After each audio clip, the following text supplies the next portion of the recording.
अस्सलाम वालेकुम जी, this is Rabia Hasan. आप देख रहे हैं एंटरटेनमेंट पाकिस्तान। आज हम बात करेंगे पाकिस्तान की highly anticipated film the legend of Maula Jatt के बारे में। और हमारे स्टूडियोज़ में मौजूद हैं the one and only Nasir Adib साहब, जिन्होंने इस फिल्म के डायलॉग्स तहरीर किए हैं और 1979 में बनने वाली मौला जट के भी ये राइटर हैं। मौला जट, लेजेंड ऑफ मौला जट के बारे में हम कुछ इनसे बातचीत भी करेंगे। यहाँ पे एक बात मैं कहना चाहूँगी कि एक्सपेक्ट ही किया जा रहा है कि ये फिल्म जो है 100 करोड़ करेगी।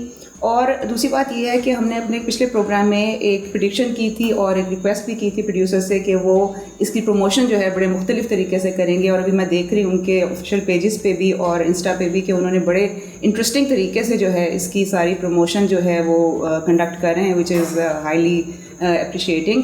और अब हम आते हैं नासिर अदीब साहब की तरफ। जी, क्या हाल चाल है नासिर साहब? अल्हम्दुलिल्लाह, बिल्कुल ठीक हूँ। ठीक ठाक। अच्छा नासिर साहब, सबसे पहले आपने मुझे ये बताना है कि उस मौला जट में और the legend of Maula Jatt में फ़र्क क्या है? सबसे पहले तो मैं आपके एक जो आपने मेरा इंट्रो कराया उसमें मैं तस्दीक करना चाहूँगा कि आपने कहा है कि ये हैं नासिर अदीब हमारे साथ, जिन्होंने इस फिल्म के डायलॉग लिखे हैं और मौला जट के राइटर भी ये थे। मैंने इस फिल्म के सिर्फ डायलॉग नहीं लिखे, मैंने इस फिल्म की कहानी में भी लिखी है। मेरा शेर है, कहानी मैंने और बिलाल ने मिलकर लिखी। अच्छा, तो इसलिए आप मुझे इसका कहानी नवीस भी कह सकती हैं, सिर्फ डायलॉग मैंने नहीं लिखे। अब आपका सवाल आ रहा है कि सवाल उस मौला जट में उस मौला जट में क्या फ़र्क है। वो फिल्म जो थी मेरे हिसाब से, मेरे पॉइंट ऑफ व्यू से, जब मैंने लिखी थी नूरी नाथ को सामने रख के, तो उसके किरदार को मैंने नुमाइंदा बनाया था इस मुल्क के सिस्टम का, और मौला जट को मैंने बनाया था इस मुल्क के वो अवाम जो इस सिस्टम में जो कहना चाहते हैं कह नहीं पाते और जो करना चाहते हैं वो कर नहीं पाते। तो वो जो घुटन थी, उस घुटन को मैंने फाड़ दिया था मौला जट के रूप में। तो यूँ समझ लें कि वो एक सिस्टम के ख़िलाफ़ में, ये जो फिल्म है ये एक गलत सोच के ख़िलाफ़ फिल्म है। और वो गलत सोच ये है कि जो एक फैमिली है वो माइट इज़ राइट की कायल है, और ये असूल तो वैसे हज़रत आदम अलैहिस्सलाम से चलता आ रहा है कि जिसकी लाठी है उसके पास भैंस है। लेकिन इंसाफ यहीं से शुरू होता है कि हर लाठी वाले की भैंस नहीं होती, भैंस उसकी भी होती है जिसके हाथ में खाली कुछ भी नहीं होता। तो ये यूँ आप समझ लें कि एक जुल्म और उसके सामने खड़े होने वाले इंसाफ की कहानी है कि जिसने ये बताया कि नहीं, लाठी तुम्हारे हाथ में है तो भैंस तुम्हारी नहीं हो सकती, भैंस वही तुम्हारी है जिसके तुम मालिक हो। और मज़ीद आसान लफ्ज़ों में मैं आपको समझा देता हूँ, या पब्लिक के लिए भी, या एक कैरेक्टर बड़ा मशहूर है हॉलीवुड में, जेम्स बॉन्ड। पहली जेम्स बॉन्ड बनी, वो हिट होगी, फिर दूसरी बनी, फिर तीसरी, फिर चौथी। अब मेरे ख्याल 17-18 के पता इससे भी ज़्यादा तादाद में वो फिल्में बन चुकी हैं और अभी भी बन रही हैं। तो उसमें जेम्स बॉन्ड वही होता है, लेकिन हर जेम्स बॉन्ड का प्रॉब्लम हर फिल्म में कुछ अलग होता है। तो कहानी पहली जेम्स बॉन्ड की भी वही थी कि वो एक जुल्म के, एक नाइंसाफ़ी के, एक किसी इशू के ख़िलाफ़ चलता है। वो इशू बदलते रहे, जेम्स बॉन्ड वही रहा। इसी तरह आप ये समझ लीजिए जो मौला जट की कहानी है, ये किरदार वही हैं, लेकिन इनके सामने जो प्रॉब्लम है या ये इनकी जो अपने कथारसिस है एक दूसरे के साथ जो इनकी टक्कर है वो चेंज है। और इसमें कोई डायलॉग्स जो हैं वो डिफरेंट हैं या कैरेक्टर, मतलब इसमें और क्या आपको फ़र्क लगा? बिकॉज़ ये हमें जो ट्रेलर से लग रहा है कि मौला जट अब लेजेंड, देखें ना, उसको कहा भी लेजेंड है, तो इसमें तो मौला जट जो है वो ज़्यादा फोर फ्रंट पे हम उसको देख रहे हैं ना, इसमें कैरेक्टर बड़ा है उसका। देखिए, जिस वक्त बिलाल ने मेरे साथ ये बात की थी ना पहली मुलाकात में कि मैं मौला जट को बनाना चाहता हूँ, उसके ये जुमला था, तो मैं ये समझा कि शायद वो मौला जट को एज इट इज़ बनाना चाहता है। होता है ना जो रिपीटेड, जैसे देवदास बन जाती या हीर रांझा बन जाती या ससी पुन्नू बन गई, तो ये एक क्लासिक फिल्म का दर्जा अख्तियार कर चुकी थी वो। खैर, जिस वक्त मैंने बिलाल को कहानी सुनाई इंटरवल तक, तो उसने मेरे से 3 दिन मांगे। अच्छा, मैंने कहानी जो बनाई थी वो थी तो डिफरेंट, लेकिन उसका स्टाइल जो था ना बिल्कुल वही था जो मौला जट था, वही माहौल था, वही जोग्राफिया था। तो उसने कहा मुझे 3 दिन देने। मैंने कहा अच्छा जी ठीक है। मैं आपको 3 दिन बाद फ़ोन करूँगा। वो 3 दिन की बजाय हफ्ता गुजर गया, फ़ोन नहीं आया। 2 हफ्ते गुजर गए, 3 हफ्ते गुजर गए, 4 हफ्ते गुजर गए, फ़ोन नहीं आया। तो लोगों को बड़ा क्रेज़ था, जो जब मैंने ये फिल्म साइन की थी कि तो वो पर इसलिए अक्सर मेरे दोस्त पूछते थे डायरेक्टर, हाँ की बने? तो मैंने कहा यार मैंने कहानी सुनाई थी, उसने कहा 3 दिन बाद बताऊँगा। तो तकरीबन महीना हो गया, फ़ोन नहीं आया। तो महीने बाद मुझे किसी ने बताया कि आप उस फिल्म के राइटर बने। मैंने कहा क्यों? कहते बिलाल ने किसी और राइटर को कर दिया। मुझे नाम पता, लेकिन मैं नहीं बताऊँगा कि वो कौन राइटर है, जो भी था मुझे नहीं पता। तो 3 महीने गुजर गए। 3 महीने के बाद बिलाल का फ़ोन, मैंने फ़ोन नहीं किया। मैंने इसलिए फ़ोन नहीं किया कि मैं समझ गया जब मेरी कहानी नहीं पसंद है, मैं नहीं इम्प्रेस कर सका, तो मैं आप अगर फ़ोन करते हो तो इसका मतलब मैं रिक्वेस्ट करूँगा कि जी मुझे राइटर ले।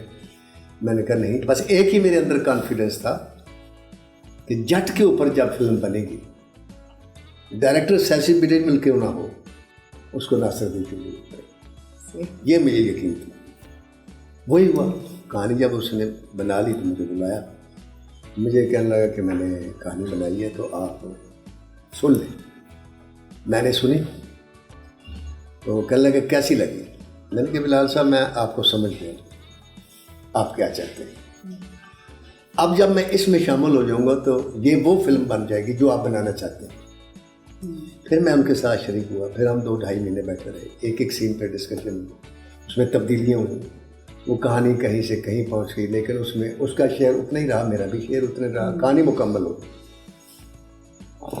कहानी जिस वक्त मुकम्मल हुई तो फिर बिलाल ने मुझे एक दिन बैठ के अपने उस जो सीक्वेंस हमने बनाए थे उसका मुझे जोग्राफिया समझाया कि मैं क्या बनाना चाहता हूँ। अच्छा, वो किस तरह समझाया? वो उसने मुझे दिखाया अपना, जिससे कहते हैं आप ये लैपटॉप कहते हैं, उसे क्या कहते हैं, कंप्यूटर कहते हैं, क्या कहते हैं, उसमें उसने मुझे वो डिज़ाइन बनाए हुए थे कि अब मैं उसकी डिटेल इसी नहीं बता सकता कि व्यूअर्स ने भी वो देखना है। सही। तो वो जो कुछ उसने बनाया था उससे मैं उसका चेहरा देखने लगा। विजुअल रेफरेंस उसने दिखाया। हाँ जी, चीज़ें दिखाई, मैं उसका चेहरा देखने लग गया। मैं, आप उसकी चालाकी कह लें, आप उसकी जहानत कह लें, आप उसका जीनियसपन कह लें, कि उसने मौला जट का जो जोग्राफिया बनाया ना और उनके जो गेटअप बनाए, तो वो उसने फिर यहाँ तक कहा कि नासिर साहब ना यहाँ बिजली होगी, ये वो दौर है, ना यहाँ बिजली थी, ना बंदूक थी, और ना कोई कानून था, ना कोई पुलिस थी, ना कोई जेल थी, लिहाजा उसमें कैद खाना है, कैद खाने होते थे पुराने ज़माने। ओहो, तो फिर मुझे समझ आई। मैंने कहा इसने इस मौला जट को इस माहौल में लेकर आया है कि जब फिल्म चलेगी तो लोग याद नहीं करेंगे उस मौला जट को जी। और अगर जो मैं कहानी जैसे सुनाई थी शुरू के अंदर, क्योंकि मैं उसके बात को समझ नहीं सका था मैं, तो वो वही मौला जट का स्टाइल था, वो पढ़ने और ये और वो, तो मैंने कहा इसने सोचा बिल्कुल सही है कि अगर मैं उसमें ले आया तो लोगों को फ़ौरन याद आएगा। जब हमजा बात को नाती याद आ जाएगा, फवाद खान को देखेगा तो मौला जट याद आएगा वो पढ़ना। अब उस मैंने उस ड्रेस में, उस माहौल में जो सुल्तान नहीं कर गया वो कोई एक्टर नहीं कर सका। बाद में बड़े लोगों ने कॉपी करने की कोशिश की, वो कोई नहीं कर सका, वो शायद फवाद खान भी ना कर पाता। तो उसने जोग्राफिया बदल के एक नई दुनिया आबाद की। एक जब आप फिल्म देखेंगे,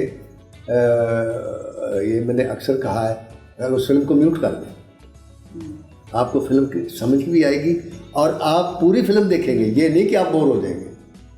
म्यूट करके देखिए आप।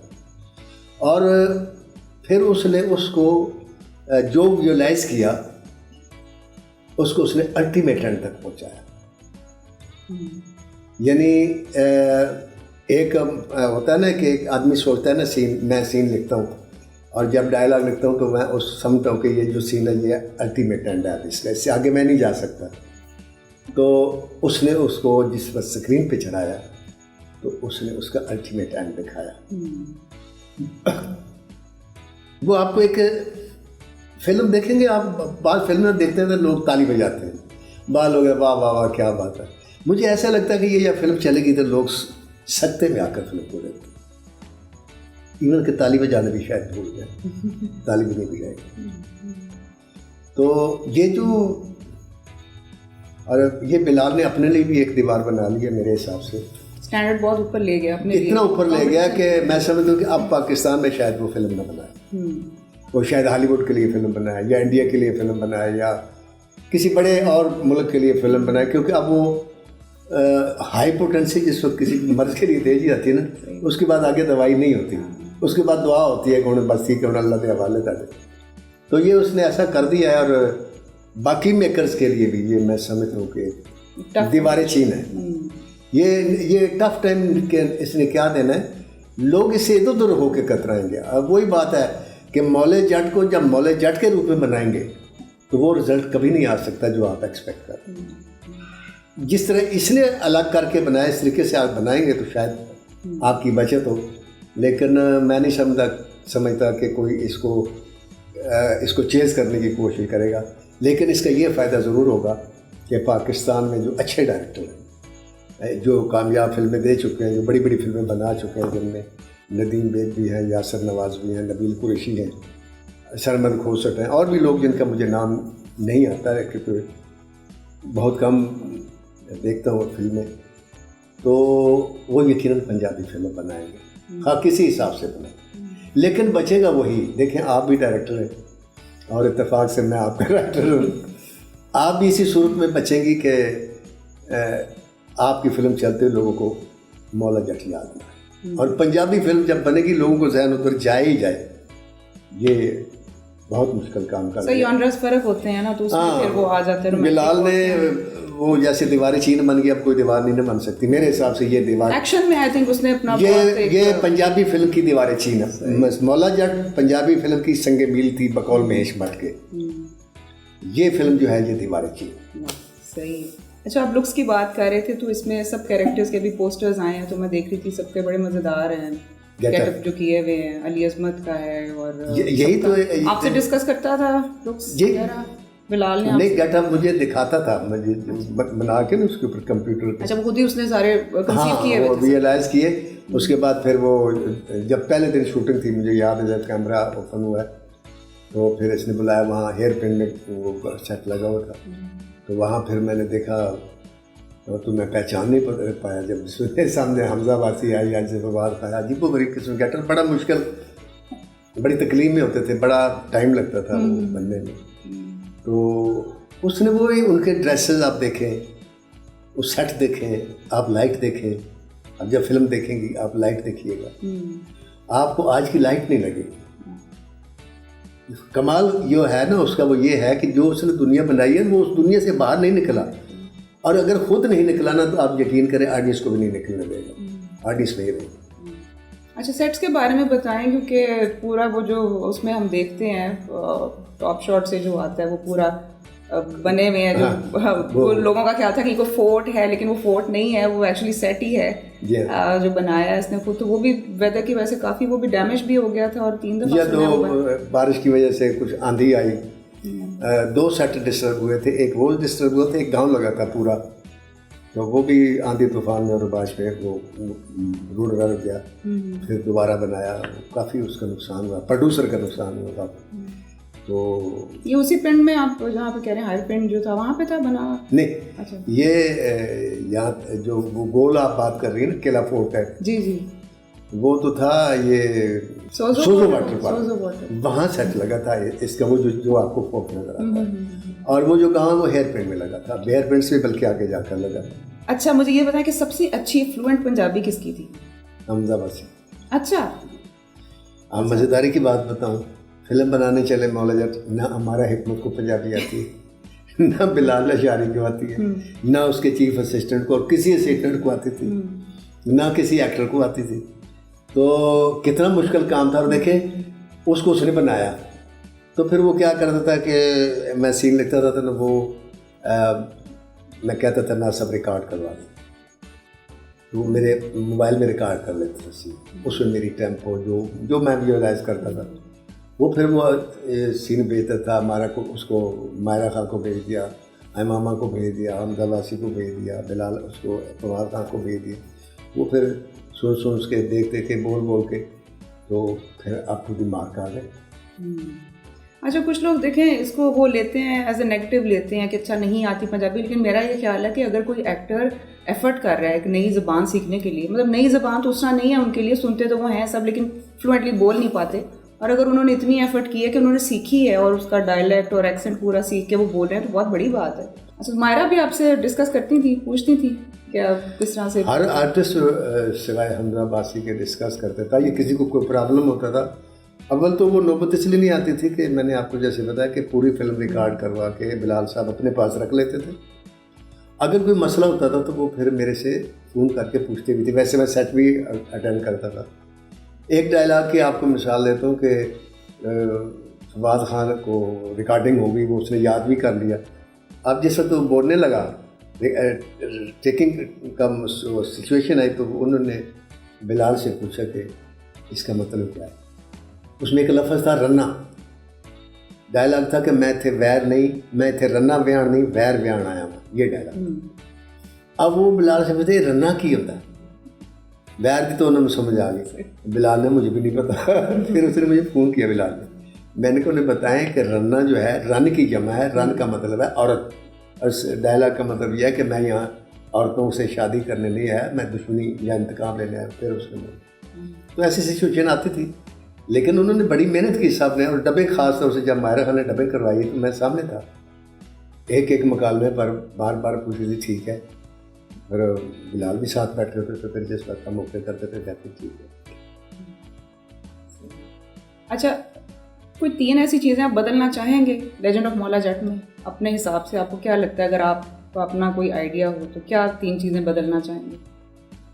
मैं समझा नहीं कि किस सेंस में बदलना? हर सेंस में। फिल्म के अंदर कोई ऐसी 3 चीज़ें रद्दो बदल, कोई कैरेक्टर में भी या कहीं कोई सिचुएशन में भी बदलना चाहें, या कुछ ऐसी है, या आपको लगता है कि ये परफेक्ट है? मैं आपको बताऊं, वैसे तो दुनिया में कोई चीज़ कंप्लीट नहीं होती और कोई चीज़ आखिरी चीज़ नहीं होती, लेकिन मौला जट, ये लेजेंड ऑफ मौला जट जो फिल्म है, ये हर लिहाज से आखिरी फिल्म। मतलब है इसके कैरेक्टराइजेशन ना किसी की कम है ना किसी की ज़्यादा, हर आदमी कैरेक्टर के मुताबिक बोल रहा है। मैं आपको एक वाक़या सुना, तो एक दफ़ा मैं फवाद खान का सीन था, मैं लिख के ले गया और अपनी तरफ से मैंने सोचा मैं जब सुनाऊंगा तो बिलाल दाद देगा। बहुत बड़े अच्छे जुमले मैंने लिखे, बहुत ही खूबसूरत सुनाया। तो बिलाल की हालत है कि सुन के ना तो यूँ खुजा के ना तो फिर यूँ देखने लगते। तो मैंने कहा बताएं, कहते हैं ना साहब डायलॉग तो बहुत ही अच्छे हैं, नो डाउट बहुत अच्छे डायलॉग, लेकिन इनमें एक प्रॉब्लम है। मैंने कहा जी क्या? कहते हैं इसमें फवाद खान के परफॉर्मेंस के लिए कुछ नहीं, सिर्फ आप बोल रहे हैं। तो डायलॉग ऐसा लिखें जिसमें उसको भी परफॉर्मेंस करने का मौका मिले, सिर्फ ये नहीं कि एक अच्छा जुमला बोल ले। तो उस वक्त मैंने उससे ये बात सीखी कि वाकई डायलॉग इटसेल्फ जो है वो कितना खूबसूरत हो, आर्टिस्ट को उसमें परफॉर्मेंस का मार्जिन मिलेगा तो वो अच्छा लगेगा। अब बड़ा एक आम सा डायलॉग था, मामूली सा फिक्र था। आपको वो फिल्म पत्नी याद है कि नहीं? वो दाग फिल्म में दिलीप साहब नशे में होते तो आते हैं घर में, तो दवाई के माँ के पैसे शराब पी के आ जाता, तो वो नीवे में बताती है कि तेरी माँ मर गई। तो एक जुमला था, पारो मेरी माँ मर गई। ये जब मैं गया धर्म की कहानी लिखने 88 में, तो वहाँ मुझे पता चला कि ये सीन अली रज़ा काज़मी ने कुछ 14 मरतबा लिखा। पहले उन्होंने लिखा 1.5 सफ़े का ड्रामा, कहने लगा अली रज़ा काज़मी साहब आपका एक जुमला बोलूँगा और यही 7 दफ़ा बोलूँगा और आपकी 7 बातें मैं पूरी करूँगा। एक ही जुमला 7 बार बोला, पारो मेरी माँ। आपको अगर सीन नहीं याद तो ये फिल्म देखिए, 7 दफ़ा बोला उन्होंने पारो मेरी माँ मर गई, और उसके 7 जुमलों के एक्सप्रेशन उन्होंने सिर्फ एक ही जुमले में दिए। इसलिए दिलीप पाकिस्तान का नहीं बल्कि एशिया का सबसे बड़ा एक्टर माना गया। तो ये बात फिर मैंने बिलाल से सीखे तो इसके अलावा भी बहुत कुछ मैंने कि स्क्रिप्ट का जोग्राफिया कैसे बनाते हैं, सेट कहाँ से लेते हैं, गेटअप कैसे बनाते हैं, उनकी परफॉर्मेंस से कैसे लेते हैं। लेकिन बस वो दीवारें छी। अच्छा, डायलॉग्स की हम बात कर रहे हैं तो मुझे याद आया कि हमने अपने पिछले प्रोग्राम में सरवर भट्टी साहब को बुलाया था, मौला जट के जो प्रोड्यूसर हैं। अच्छा। तो उन्होंने ये मेंशन किया था कि मौला जट में उन्होंने हर सीन में उनके भी 2-3 जो हैं वो डायलॉग्स उन्होंने उनके भी तहरीर किए हुए थे।